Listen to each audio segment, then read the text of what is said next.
What's up guys, Steven Dux here. So in this video, I'm going to cover my May performances. And I sent out my account statements, I think it was a few days ago. I made about 284,000 in gross profit, probably 20,000 in commission and fees. Net profit will be 260,000. In May 29th and 30th, I think I took two consistent losses of 20K each. Majority are coming from the fees since there's so many plays, and if you don't really play the ticker, but you still get charged by the fees. Overall, that's my net performances for this month. Today, I'm going to cover several tickers that stands out that traded around 100 million to 200 million volume. And since those tickers are really difficult to read, I'm going to give you a couple methods and how to really spot stuff on level 2s and how to really read potential key points and how far they can pull back, how far they can spike. They're much more difficult to read compared to the normal stuff we've been trading that trades around 20 to 30 million. That's pretty much all the content I'm going to provide today. Let's get into the video first. So here is my May account statements. Overall, I think I did decent, but not perfectly well. Personally, I think I could do much better in May, and that you can see in May 2nd, May 3rd, and May 9th, and May 10th. I don't really trade that often. You only aim for the perfect setups, which I did, but the sizing in and the way I read volumes and the entry and exit, not perfectly happy about that. So overall, the gross profit you can see is 224,000. I paid about 14,000 in fees, close in that range. And the net profit, which is close to 210,000. And as I said, not perfectly happy about my entry and exit. This is one of the good examples to show you don't really trade every single day, only wait for the perfect opportunities. You can see the market recently, there's a lot of volume are providing enough chances for you to really get a good entry, good exit, and make a decent amount of money, probably every 2 or 3 times a week. So that will be my personal performances in here. Here's my account statement. I will show proof before I get into the tickers, as always. So let's get into the tickers that really stand out. So these 3 are the selected tickers that I chose. CETX traded about 200 million shares on that day. Then ADAP also traded tons of volume, but act completely different compared to the low flow we're typically trading. And here I'm going to explain what happened and how to really spot this is not a really shortable stock. And AMRH, this one traded also tons of volume in the pre-market and same amount of volume after market open.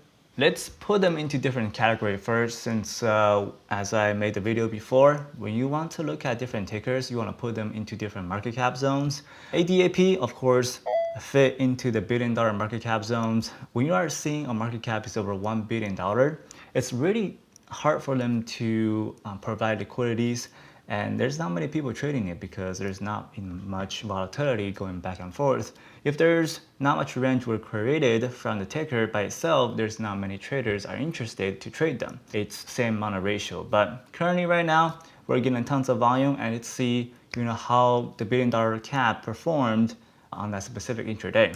So when you're looking at the pre-market gap up into a billion-dollar cap, of course, when you're selecting tickers into different market cap zones, you have to put them into different perspectives.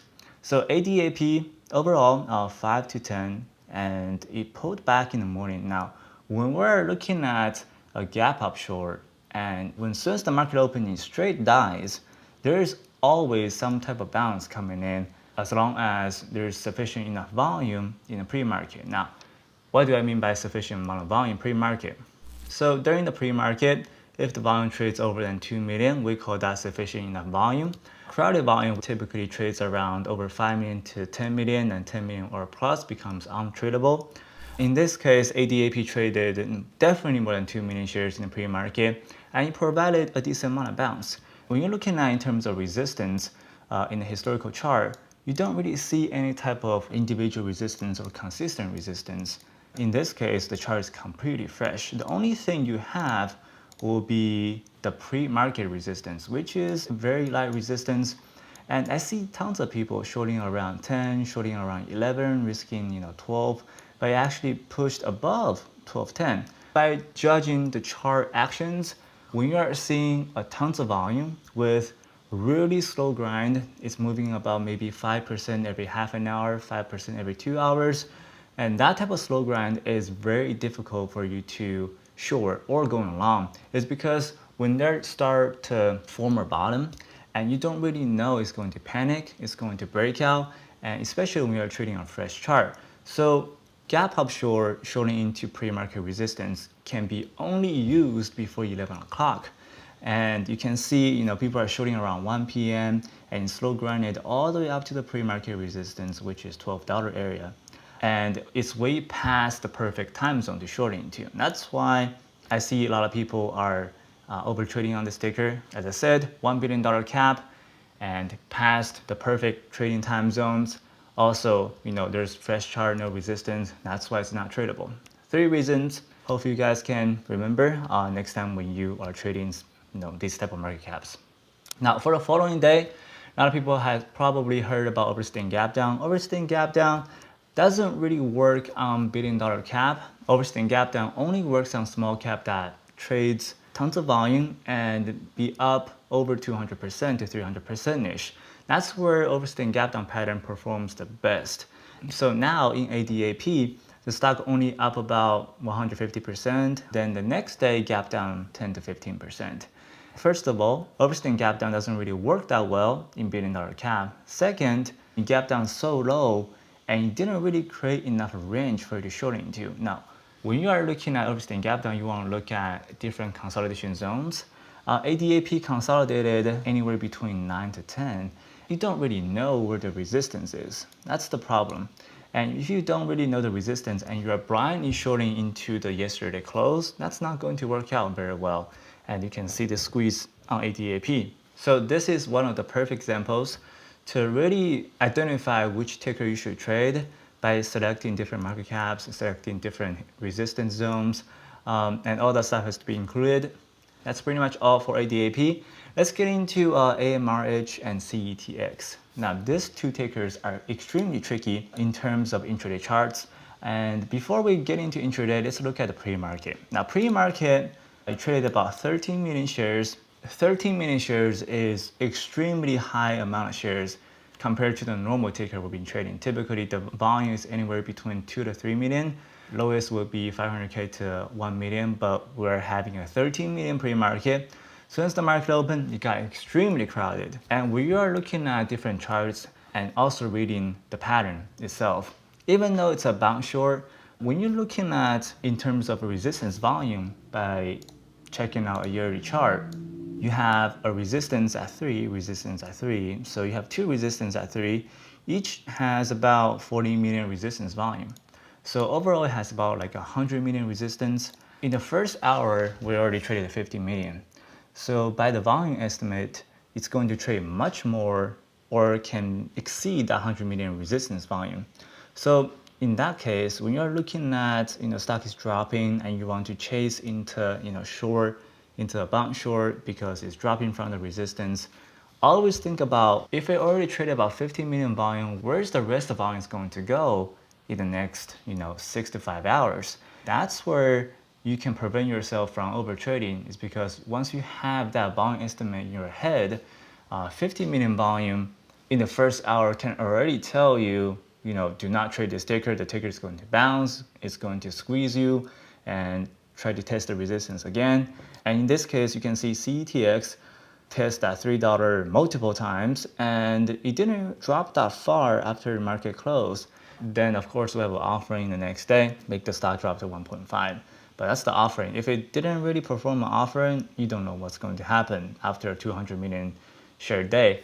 Now, when we're looking at volume in terms of intraday and the next day before that day, let's look into trader psychology. So when we are trading something that's really crowded and everybody's trading it, and the next day, if it holds its gain, you definitely gonna tell your friends. You say, hey, this stock has the news on body cameras. When you are using overstaying gap down on this crowded ticker, wait for the next day, and volume is going to come in. Since the volume comes in, you can short into the bounces.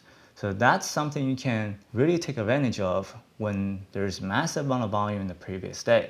That's for CETX. As I said, it did an offering, so it didn't really produce a bounce. That'll be my thought process on CETX. Overall, CETX will definitely be a good short into resistance play in the future. There's just way too many tickers on this month, and I think I would rather talk about ABIO instead of AMRH. So ABIO, when you're looking at a micro flow ticker into under 100 million market cap zones, especially when you are looking at in the morning. If the stock is up about 100% and you want to borrow some shares in the morning, personally, I've done this many times. Typically, on low flow, the borrow is anywhere between 0.06 to 0.1.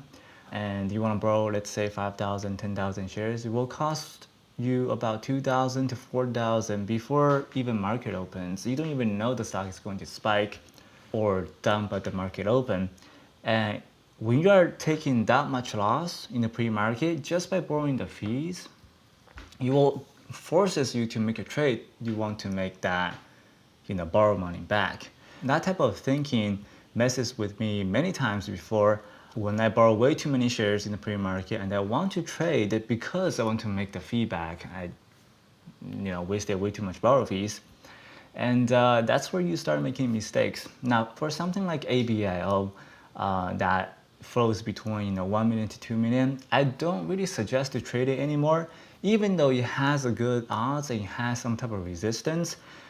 Personally, not for me anymore. I kind of got tired of them. Sometimes I make money, I make 90,000. Sometimes I lose 10,000 in fees without trading anything. Sometimes I lose 15,000 in fees without trading anything. By the time goes, it just add up. For low flow, even though you have an edge, I don't really recommend for you to trade it until you have a very set up structure or very good risk management to be able to control that type of losses. But personally for me, it's not very ideal. So that's pretty much all of the tickers for today, and I probably should cover a little bit more. I will try to pull out some of the charts that are worth to study. For today's AATAP, ABIL, CETX, AMRH, definitely worth to study and print them out, put on your wall, and use as a reference in the future. So that's it for today, guys. Make sure to click the like button and subscribe, and I will see you guys in the next one.